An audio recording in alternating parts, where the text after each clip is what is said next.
लंबे समय से कहा जा रहा था कि बहुजन समाज पार्टी अब खत्म हो चुकी है। बीएसपी अध्यक्ष मायावती ने आज उत्तर प्रदेश की राजनीति को लेकर बड़ा संकेत दिया। उसका जनाधिकार खिसकता हुआ दिखाई दे रहा है और अब लड़ाई सिर्फ बीजेपी और कुछ अन्य पार्टियों में है। लेकिन इस बीच बसपा सुप्रीमो मायावती ने अचानक चुनावी मैदान में अपनी सक्रियता बढ़ा दी है।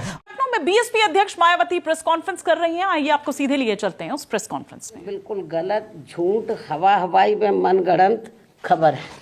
अयोध्या और अकबरपुर में दो बड़ी जनसभा का ऐलान किया। संगठन में बड़े फेरबदल, वरिष्ठ नेताओं को नई जिम्मेदारियां, दूसरे दलों के नेताओं को अपनी पार्टी में शामिल करने की तैयारी और सबसे बड़ी बात पूर्वांचल की धरती से शक्ति प्रदर्शन का फैसला। मायावती का ये बयान ऐसे समय में आया है जब अखिलेश यादव एक और पीडीए के बहाने दलित, पिछड़ा, अल्पसंख्यक की जातियां गिना रहे हैं। तो क्या बहन जी कोई बड़ा सियासी दांव चलने वाली है?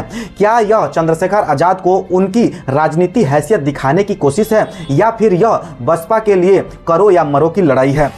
कुछ तो बात है कि हस्ती मिटती नहीं हमारी, सदियों रहा है दुश्मन, दूर जा हमारा। दरअसल चंद्रशेखर आजाद की राजनीति को देखें तो उनका मॉडल पारंपरिक दलों से थोड़ा अलग दिखाई देता है। उनका राजनीतिक जनाधार भीम आर्मी के सामाजिक नेटवर्क, दलित युवाओं की लमाबंदी, शिक्षा, सामाजिक न्याय और संविधान की राजनीति पर खड़ा हुआ है। यही कारण है कि जिम्मेवार चयन में केवल आर्थिक क्षमता या जातीय समीकरण ही नहीं बल्कि आंदोलनकारी पृष्ठभूमि भी महत्वपूर्ण भूमिका निभा सकती है। सर, क्या दलितों को यहाँ भी बोलने की इजाजत नहीं है? सर, अगर सबको 4 मिनट दे दो, ये भेदभाव नहीं चलेगा दलितों के साथ। Time is 4 minute, don't waste. भाई सर, आप चेक करो, अगर सबको 4 मिनट दिए तो आप मना करो, मैं बंद कर देता हूँ इसको।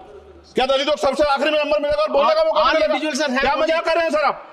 2024 के लोकसभा चुनाव में नगीना से उनकी बड़ी जीत ने यह संदेश दिया कि यदि सही सामाजिक संगठन और मजबूत स्थानीय चेहरा हो तो सीमित संसाधनों के बावजूद भी जीत संभव है।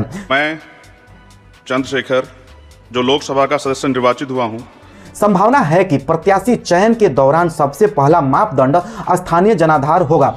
पार्टी ऐसे उम्मीदवार चाह सकती है जो कम से कम 5 या 10 साल से अपने क्षेत्र में सक्रिय हो, सामाजिक आंदोलन में शामिल हो रहे हो, जिनकी स्थानीय पहचान केवल चुनावी मौसम तक सीमित न हो। यही कारण है कि नोटिस में चंद्रशेखर आजाद ने कहा, मंडल प्रभारी, जिला अध्यक्ष, भाईचारा कमेटी और अन्य पदाधिकारियों की रिपोर्ट के साथ उपस्थिति की भी बात कही गई है। इसका अर्थ यह हो सकता है कि उम्मीदवार के बारे में केवल उसकी व्यक्तित्व दावा नहीं बल्कि संगठन की सामूहिक रिपोर्ट भी देखी जाएगी। दूसरा महत्वपूर्ण मापदंड सामाजिक समीकरण होगा।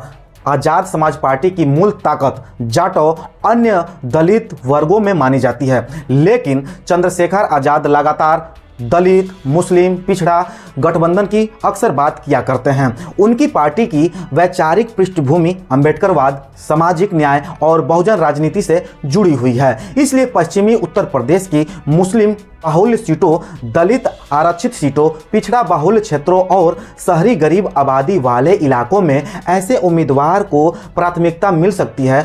वहीं दूसरी तरफ अब देखिए जरा ध्यान से, चुनावों के लिए बीएसपी का सीधा फोकस दलित, पिछड़ों और स्वर्णों यानी ब्राह्मण की एक मजबूत तिगड़ी तैयारी कर रही हैं। लंबे वक्त तक पार्टी का मजबूत वोट बैंक रहे दलित समाज को भी बीएसपी एक बार फिर से अपनी मजबूती बनाना चाहती है, जिसके लिए बूथ स्तर तक को पार्टी को खुद को फिर से मजबूत करना होगा और समाज तक अपनी पुरानी पकड़ बनानी होगी। इसके अलावा एक वक्त में उनका अच्छा वोट बैंक माने जाने वाले ब्राह्मण समाज को भी पार्टी फिर से साधना चाहती है। यूपी में अगले साल यानी 2027 में चुनाव होने वाले हैं, लेकिन साल 2007 में विधानसभा चुनाव में जीत के बाद से बीएसपी को फिर से हार का मुंह खानी ही पड़ी। फिर चाहे वो साल 2012 हो या फिर 2017 हो या फिर 2022 हो, लेकिन इस बार पार्टी ने पहले से ही अपना कमर कसना शुरू कर दी है। हालांकि यूपी में मुस्लिम समाज भी एक वक्त में बीएसपी का अच्छा वोट बैंक माना जा रहा था, जिससे